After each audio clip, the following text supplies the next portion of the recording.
자, 안녕하세요. 이게 요즘 날씨가 금년에 특히 보면 이게 종잡을 수가 없죠. 봄이었다가 여름이었다가 또 갑자기 겨울이었다가.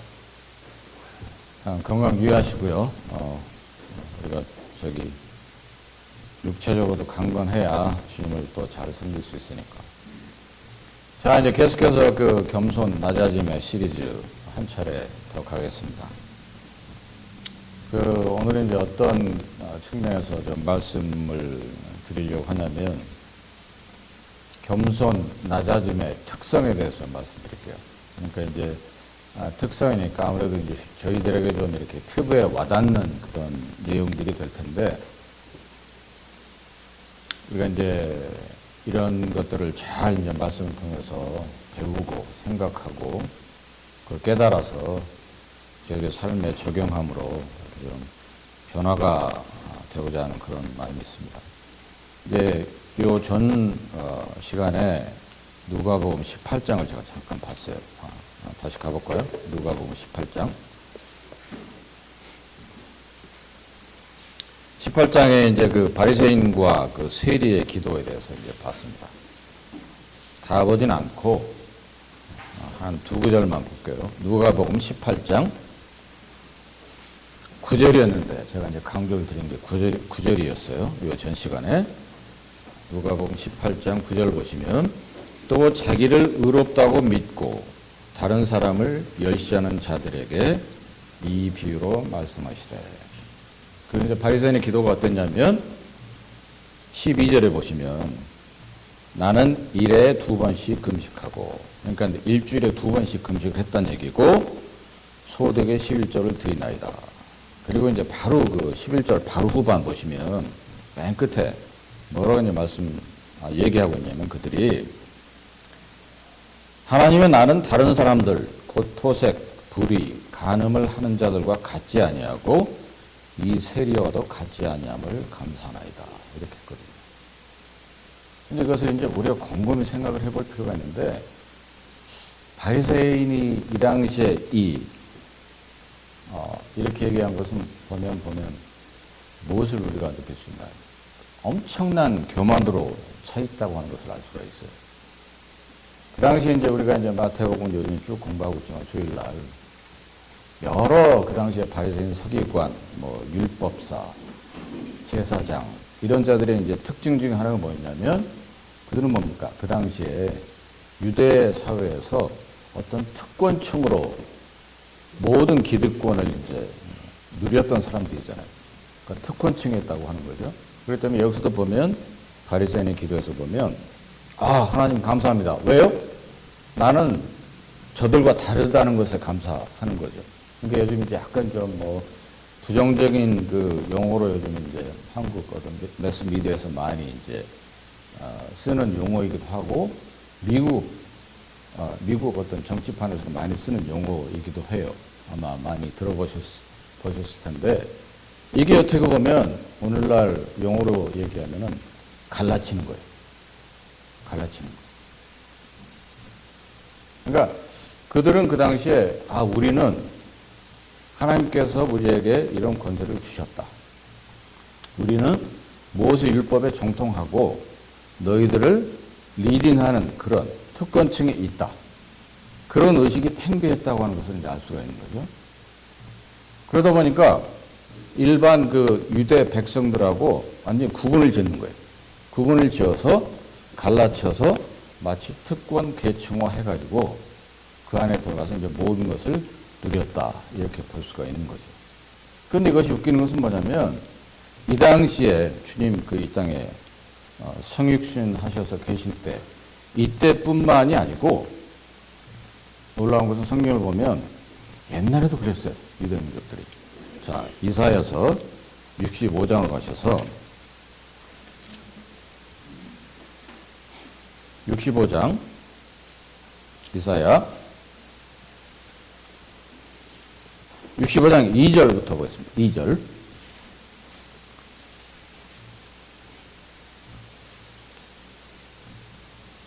(65장 2절) 보시면, 내가 종일 손을 펴서 자기 생각을 쫓아 불선한 길을 행하는 패역한 백성들을 불렀나니.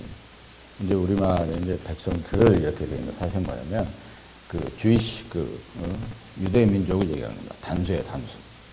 불렀나니 그들이 이제 어떤 행태를 했냐면 곧 동산에서 제사하며 벽돌 위에서 분향하며 내 앞에서 항상 내 노를 일으키는 백성이라. 이것은 사실 이 당시 보면 하나님께서 보시기에 완전히 이거는 뭐 혐오하시는 행동이었습니다. 동산에서 제사를 드렸다. 벽돌 위에다가 대충 이렇게 분향단을 뭐 쌓아서 해가지고 분향을 드렸고, 그렇기 때문에 뭐냐면 하나님께서는 항상 내 노를 불러일으켰다, 이렇게 이제 말씀을 하고 있어요. 근데 이것이 보면 이사야를 통해서 이렇게 말씀하신 건데, 이게 보면 이사야가 한 얘기가 아니에요. 지금 이사야가 한 얘기가 아니고, 이제 영문을 가지고 계신 분들이 자세히 보시면 뭐냐면 그게 더블 이거 뭐라고 하죠? 다운표라고 그러나요? 더블 다운표로 되어 있어요. 더블 다운표로 되어 있는 것은 하나님께서 하신 말씀을 그대로 이사야를 통해서 전달하고 계신 겁니다. 그러니까 요 지금 말씀은 내가 종일 손을 펴서 이게 뭐냐면 하나님께 직접 하신 말씀을 이사야가 기록을 한 거예요. 그렇게 보시면 돼요. 그리고 4절에 보면 뭐라고 또 계속해서 말씀하십니다. 하나님께서 그들이 무덤 사이에 앉으며 은밀한 초소에서 지내며 돼지고기를 먹으며 가증한 물건의 국을 그릇에 담으면서 이런 행동을 했다는 거죠. 그런데 더 기가 막힌 것은 5절에 나와 있는데 뭐라고 하냐면 그들이 하는 얘기예요. 그들이 다른 이들에게 뭐라 그랬냐면 너는 내 자리에 섰고 내게 가까이 하지 말라. 나는 너보다 거룩함이니라 하나니 이런 자들은 내 코에 연기요 종일 타는 불이로다. 이렇게 얘기하고 잘 보시면 뭐라 그래요? 그들이 온갖 하나님께서 싫어하시는 일을 하면서 동시에 뭐라 그러냐면 다른 주이시 사람들한테, 물론 이방인도 포함이 되겠죠. 뭐라 그러냐면 너는 나한테 가까이 오지 말란 얘기죠. 왜냐? 나는 너보다 거룩하니까 가까이 오지 말라. 나는 너와 섞일 수 없다. 이런 얘기거든요. 그러니까 지금 보면 누가복음 18장의 바리새인과 거의 비슷해요. 거의 비슷해요. 그러니까 이제 옛날부터 보면 이제 민수기 뭐 창세기 우리가 쭉 출애굽기 쭉 보면 뭘 이제 그들이 어떤 특권 계층으로 여겼냐면 그들은 하나님께서 특별하게 선택하셨다. 선민 의식이 있었어요. 하나님께서 직접 선택하신 우리는 거룩한 백성이다. 이런 의식을 계속 갖고 있었던 거죠. 민족적으로. 그것이 이제 계속해서 이어져 내려온 거고, 그러한 것들이 보면 모세 때도 마찬가지지만 쭉 역대하 열왕기를 쭉 보면 항상 유대민족을 끌고 가는 어떤 특권 계층이 있었죠. 그 흐름이 계속해서 이제 주님 오실 때까지 내려와 있는 거예요. 이제 그것을 지금 여기서 보면 이사야 다른 구절이나 예레미야도 보면 제사장들, 율사들은 거짓을 말하고 이런 편들도 있거든요. 그것이 보면 계속해서 그런 흐름들이 역사적으로 내려왔다라고 이제 우리가 볼 수가 있는 거죠. 그래서 이제 하나님께서 이제 65장 이제 후반에 보면 이제 장차 다가올 이제 새하늘과 새 땅, 천년 왕국을 얘기하는 겁니다. 우리 이제 요한계시록 맨 마지막에 나오는 새하늘과 새 땅을 말씀하시는 것이 아니고, 그래서 이제 그것을 쭉 이제 언급하시면서 그렇지만 그들 중에서 나의 택한 자가 남아 있을 것이다. 이제 그것이 이제 65장 9절에 나오거든요. 9절 보면 내가 야곱 중에 씨를 내며 유다 중에서 나의 산들을 기업으로 얻을 자를 내리니 나의 택한 자가 이를 기업으로 얻을 것이요 나의 종들이 거기 걸 것이라. 그 택한 자, 종들 이외에는 이제 다 이제 내가 너희를 멸망할 거다. 이렇게 이제 말씀을 해주고 있어요. 그래서 이제 한 예를 드는데 그들의 행태가 그 당시 어땠는지를 이제 설명하고 계신데 11절 보면 오직 나 여호와를 버리며 나의 성산을 잊고 가색에 상을 베풀어 놓으며 문희에게 삭군수를 가득히 붓는 너희여. 이것도 사실 보면 굉장히 그들이 이중적인 행태를 갖고 있었어요. 그 바로 이제 우리가 읽었지만 돼지고기를 먹으며 무덤에 거하며 이렇게 하잖아요. 그러면서 뭐냐면 그들 스스로 우리는 거룩하다라고 여겼다고 하는 거예요. 근데 여기서 보면 그들이 또 행한 그 행태 중에 하나를 하나님께 지적을 하시는데 나의 성산을 잊고 이렇게 돼 있죠. 그 성산이 보면 이제 히브리서 12장 22절을 보면 조금 이제 그 자세하게 좀 알 수 있는데 잠깐 갔다 올까요? 히브리서 12장 보면 여기 저희들에게 익숙한 구절이에요. 12장 22절을 보면 이렇게 이제 그 히브리서를 쓴 저자는 기록을 하고 있어요. 22절을 보면 그러나 너희가 이룬 곳은 시온 산구와 살아계신 하나님의 도성인 하늘의 예루살렘과 이렇게 되어 있잖아요. 그래서 이제 이 신구약을 통틀어서 구약에 나오는 성산이라고 하는 것은 이렇게 이제 볼 수가 있어요. 그냥 단순히 뭐 시온산을 얘기하는 것이 아니고 예루살렘 그리고 하늘의 예루살렘 이렇게 이제 신약을 이제 우리에게 주셨기 때문에 신약을 이제 그 뭡니까 참조해서 보면 구약에 나오는 성산을 이렇게 볼 수가 있다라고 이제 말씀드리고 다시 돌아오셔서 가세게 그리고 문의에게 이렇게 나오잖아요. 근데 이제 초기 그 영문 번역본에는 가시라고 되어 있지 않고 군대라고 되어 있어요. 트루프 이렇게 되어 있고 문의는 뭐라고 하냐면 넘버 이렇게 수 이렇게 되어 있어요.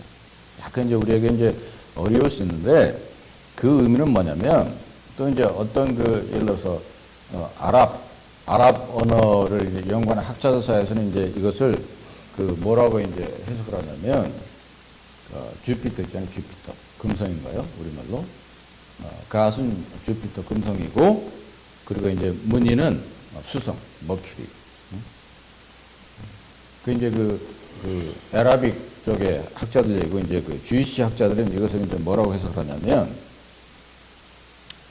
그 가스는 뭐냐? 운수를 기원하는 신을 의미하는 거예요.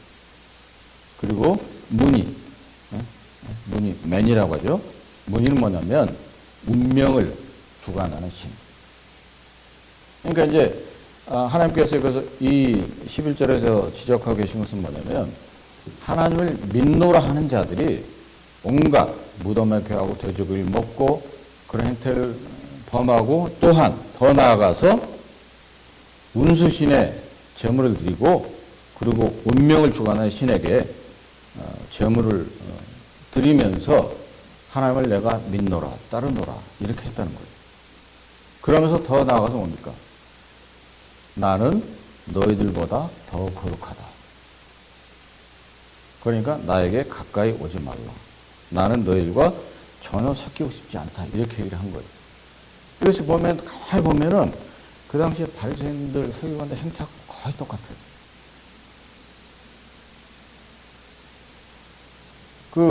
그들은 뭡니까? 주 예수 그리스도 메시아로 오신 그분을 전혀 인정하지 않았죠. 부정을 했죠. 그러면서 온갖 특권을 다 누리고 권세를 누리고 다 살았고 일반 그 유대인 백성들에게 온갖 무거운 짐을 어깨에 다 지우고 했지만 그들은 설마 까딱 안 했어요. 그리고 그 성전에 올라가서 기도하는데 감사합니다.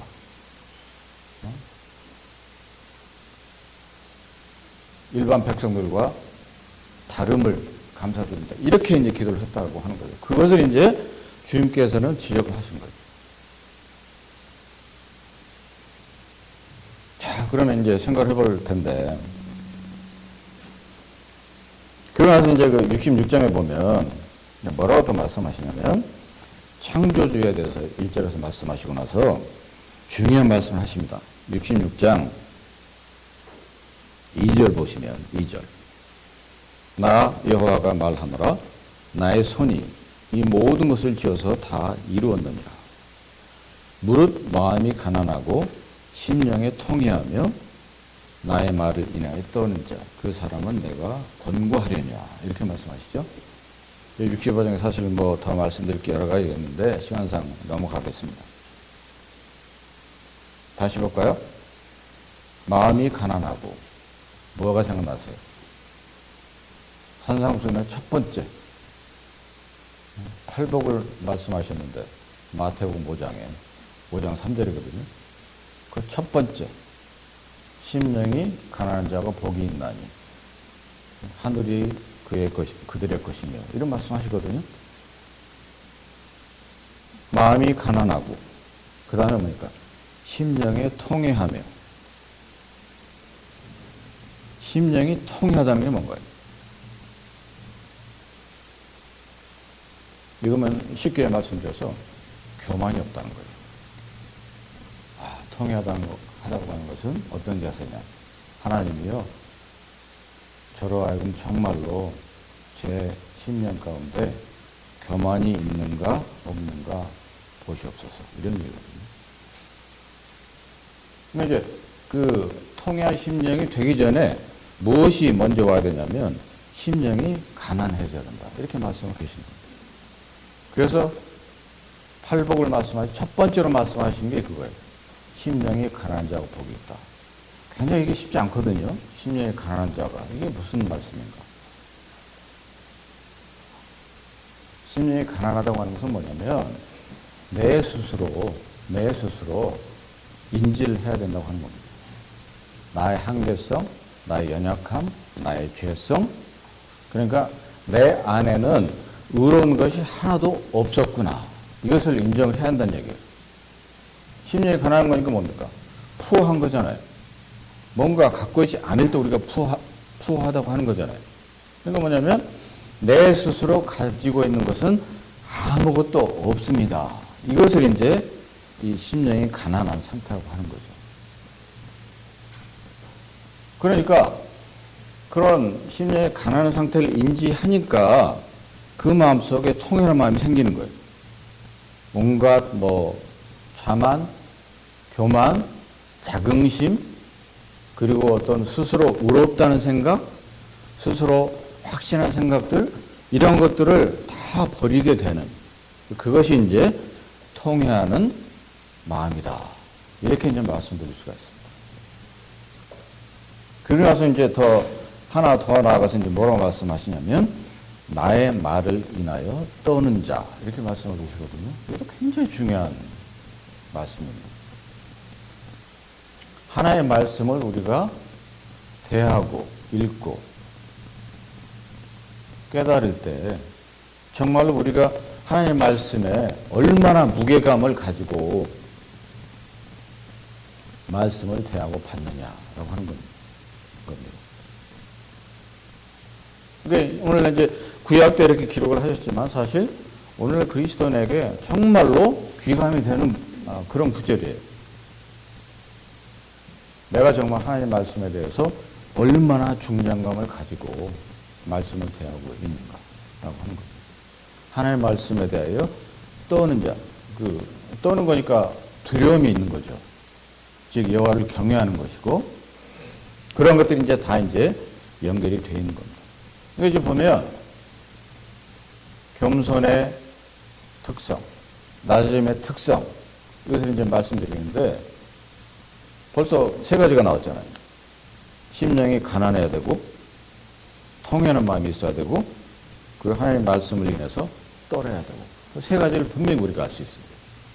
그리고 더 나아가서 한 가지, 어떤 특권화해가지고, 내 자신을 특권화해가지고, 그 당시에 바리새인들이 했던 것처럼, 이런 거 굉장히 사실 조심해야 돼요. 한 예를 들어보면, 이제 구원받은 그리스도인들은 이런 부분에서 정말 조심해야 됩니다. 어떤 드물긴 하지만 그런 성향들이 있어요. 나는 구원받은 자야. 그래서 구원받지 않은 일반 사람들을 볼 때 갈라치려고 하는 성향들이 있어요. 절대 그러면 안 됩니다. 그건 주님의 가르침이 아니에요. 우리를 구원하신 것은 그들도 동일하게 주 예수 그리스도를 구세주와 주를 영접해서 우리와 같은 하늘의 자녀의 신분을 얻도록 하는 것이 하나님의 뜻이거든요. 그게 주 예수 그리스도의 복음인 것이고, 그런데 마치 그것을 이 당시에 바리새인들이나 이 당시에 유대인들, 이사야서 65장에 있는 것처럼 우리는 특권 계층이니까 우리는 하나님께서 픽하셔서 선민 백성이야. 바리새인들도 하나님께서 우리를 픽하셔서 어떤 종교적으로 일반 유대 백성들을 인도하도록, 리딩하도록 만든 특권 계층이에요. 그런 식으로 생각해서는 안 된다고 하는 겁니다. 그야말로 우리가 얻은 구원이라고 하는 것은 온전히 하나님의 은혜거든요. 은혜와 자비와 사랑으로부터 나온 거예요. 그런데 그것을 마치 내가 잘해서 마치 하나님께로부터 받은 훈장량 생각해서는 안 된다고 하는 겁니다. 그렇다고 한다면 이 당시에 바리새인들이나 이사야서 65장의 이들과 별반 다를 게 없죠. 이것이 왜 중요하냐 하면 특히 이제 그 바울 서신서를 통해서 우리가 알 수 있는 것은 뭐냐면 구원받은 그리스도인들을 통해서 그들의 삶의 간증, 그들의 성품을 통해서 믿지 않는 사람들이 그리스도를 알도록 하게 하신 거거든요. 그런데 우리 스스로가 만약에 특권 계층화시켜서 그렇게 여기고 그러다 보면 그게 심해지다 보면 자연스럽게 갈라치기가 된다는 거예요. 그래서 구분하게 되는 거죠. 아, 당신들은 나하고 달라. 우리는 특별한 백성이야. 특별한 어떤 그리스도이셔서 하나님의 자녀야. 이렇게 돼갈 수 있다고 하는 겁니다. 그게 이제 피부에 닿지 않게 들리실 수도 있는데 그런 부분을 이제 오늘 우리가 공부한 이런 구절들에서 정말 생각을 해봐야 된다. 이렇게 말씀을 드리는 거예요.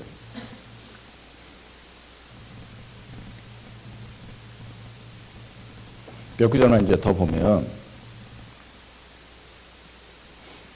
66장 5절 보시면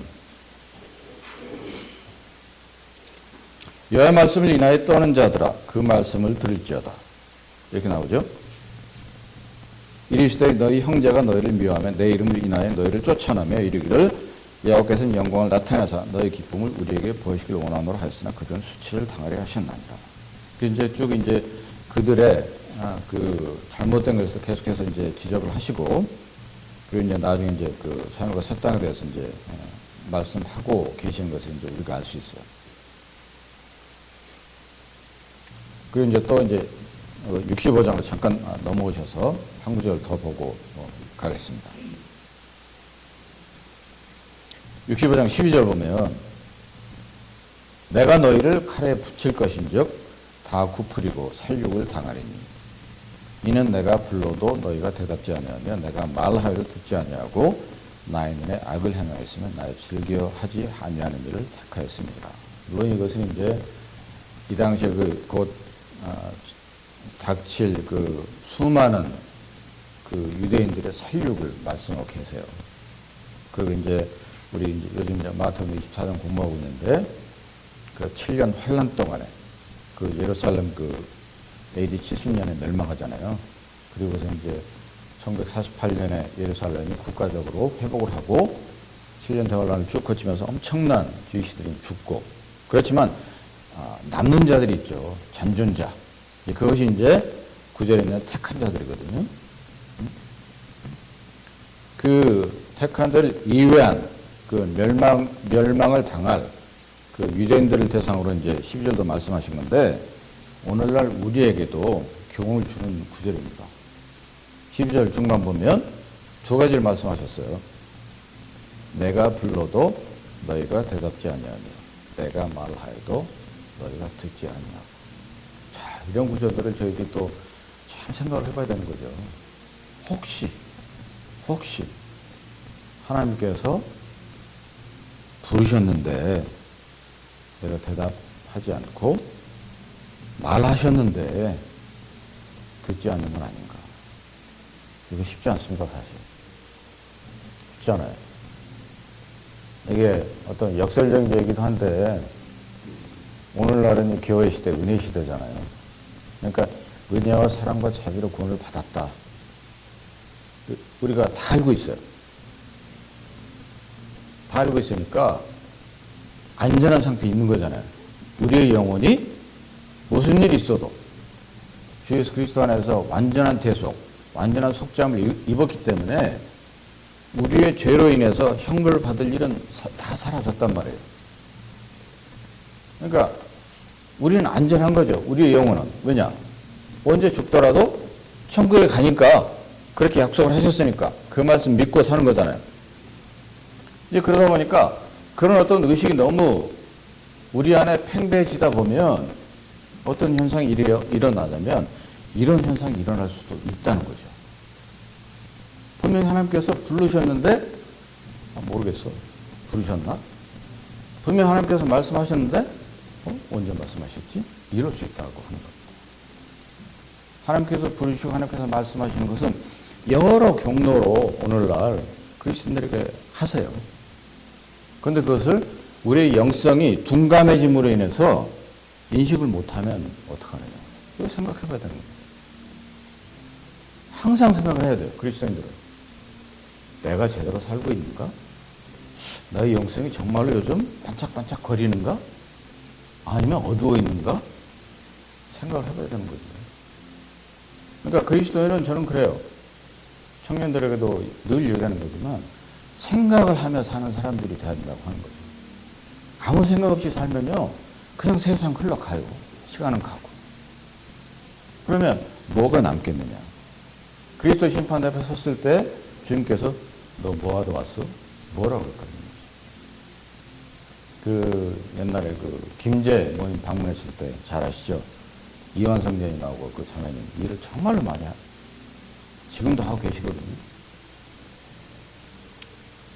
근데 그 김제 모임에서 그 이완 성전이 그때 그 어디죠? 수양관인가? 그 이제 그 모임 형제님들하고 여러 이제 전라지역의 형제님들하고 협력해서 수양관을 이제 지으셨는데 그 얘기를 하시고 나서 이제 그 제가 이제 그 방문했을 때 이제 주일날인가? 주일날 점심 먹고 이렇게 그 부부 네 분하고 이렇게 교제할 기회가 있었는데 문득 이제 그런 얘기가 나왔어요. 우리 주님 나라 임했을 때 주님께서 너 뭐하다 왔냐? 그럼 뭐라고 대답할지 모르겠다고 그랬더니 자매님 뭐라고 하냐면 밥만 하다 왔어요. 그 형제는 뭐냐면 집만 짓다 왔어요. 이렇게 대답할 것 같으대요. 그래서 무스갯소리 얘기하신 건데 그때 이제 그 중요한 그 요지는 뭐냐면 결론 이제 그렇게 이제 결론이 났어요. 대화의 결론은 정말 우리가 정신 차리고 살아야 되겠다. 그렇게 결론이 났는데 그런데 그 두 분이 말씀하신 게 뭐냐면 그렇게 일을 많이 하셨는데 선한 일을 많이 하셨어요. 그럼에도 불구하고 가만히 생각해 보면 뭘 했는지 모르겠다 이렇게 말씀하시더라고요. 그래서 제가 무슨 말씀이냐고 수고 많이 하셨는데 그랬는데 이제 저희는 이제 가끔씩 그런 생각이 들어요. 이제 뭐 휴거되고 나서 교회가 다 이제 들림 받으니까 대사령교 4장에 있는 대로 들림 받는데 들림 이제 받자마자 이제 얼마 안 가서 이제 그리스도의 심판대가 있다고 성경을 말씀하고 계시니까 분명히 이제 우리 각자에게 물으실 거란 말이에요. 야, 너 뭐 하다 왔냐? 뭐라고 얘기를 할 거냐는 얘기. 분명하게 주님, 제가 충성대에 이런 일을 하다가 온 거 아시지 않습니까? 이래야 되지 않겠어요? 그런데 또 이제 주님께서 이제 그때 계속해서 질문하신다고 가정을 해보자고요. 야, 너 내가 옛날에 몇 번 불렀는데 대답 안 하더라? 야, 내가 옛날에 너한테 몇 번이나 말했는데 네가 그거 듣지 않던데? 그런 관점에서 우리가 생각을 해보자는 얘기입니다.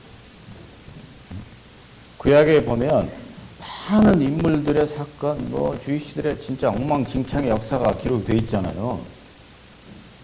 근데 그들을 옛날 얘기로만 이게 취급하게 되면 우리에게 배우는 게 하나도 없죠. 그렇죠? 이런 구절들을 봤을 때, 이 당시에 주이시들이 정말 형편없었다. 온갖 나쁜 짓 다 하면서 나는 거룩하다. 어떻게 그럴 수가 있지? 이거 정말 한심하네? 이렇게 해서는 아무런 의미가 없죠, 저희들에게. 이런 것들을 보면서 불러도 듣지 않고 말해도 듣지 않고 이런 것들을 통해서 오늘날 나에게 무엇을 말씀하시고자 하는 것을 캐치하는 것이 뭡니까? 그게 밝은 영성을 가지고 있는 그리스도인이에요. 그것을 제가 이제 강조해서 말씀드리는 거예요. 이런 것들을 통해서 혹시나 나한테 적용 가능한가? 혹시나 나에게 말씀하고 계시지 않는가? 이렇게 이제 생각을 해봐야 된다는 겁니다. 그래야만이 신구약 전체 성경이 저희들한테 영의 양식이 되는 거잖아요. 그냥 신문처럼 소설책처럼 읽고 그냥 넘어가고 잊어버리면 아무런 영적인 유익이 없죠.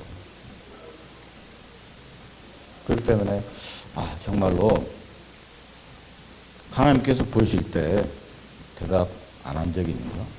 하나님께서 말씀하실 때 듣지 않은 적은 없는가?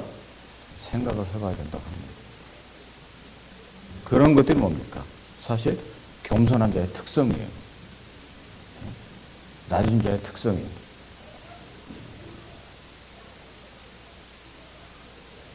그런데 오늘 낮아진 자 혹은 겸손한 자의 특성을 한 4가지 정도로 중심해서 말씀드렸어요. 첫 번째, 어떤 특권 계층으로 인식하지 말아야 된다. 그 심령이 가난해야 된다. 심령이 가난하다. 이것도 사실은 어떻게 보면 계속되는 과정이에요. 근데 예를 들어서 비즈니스에서 많이 쓰는데 ongoing process거든요. 한 번에 되는 것이 아니고 계속해서 정말로 나된 것을 인식을 하고 내가 가진 것은 정말로 없고 주님께서 채워야 되고 이런 것을 계속 그냥 나의 그 가난함을 인식을 하고 인정을 해야 되는 거죠. 그러고 나서 통회하는 심령을 가져야 됩니다. 통회는 뭡니까? 겸손하고 비슷한 얘기예요. 낮아짐하고 유사한 표현입니다. 그 통회하는 심령 가운데는 교만함이라고는 없어요. 자만도 없어요. 그리고 내 스스로 의롭다고 하는 것도 없어요. 그리고 나서 정말 하나님 말씀을 대할 때 내가 두려움으로 떨림으로 그것을 받고 있는가 아닌가 이겁니다. 이런 한 4가지 특성만 저희들이 잘 기억하고 주님을 섬긴다고 한다면 괜찮을 겁니다. 괜찮을 거예요. 이런 것들을 저희들이 참 기억하지 못하고 또 행동을 하게 되면 사실은 정말 주님께서 말씀하신 겸손이 뭔가, 낮음이 뭔가 참 가까이 갈 수 없겠죠.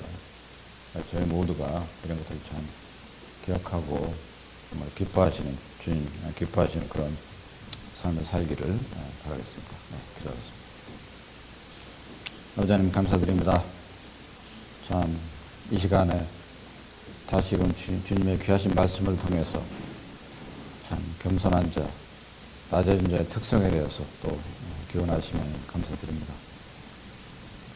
참 저희들의 삶을 통해서, 간정을 통해서 하나님의 자녀인 것을 증거해야 되는 것이지 정말 저희들이 참 어떤 특권 계층으로서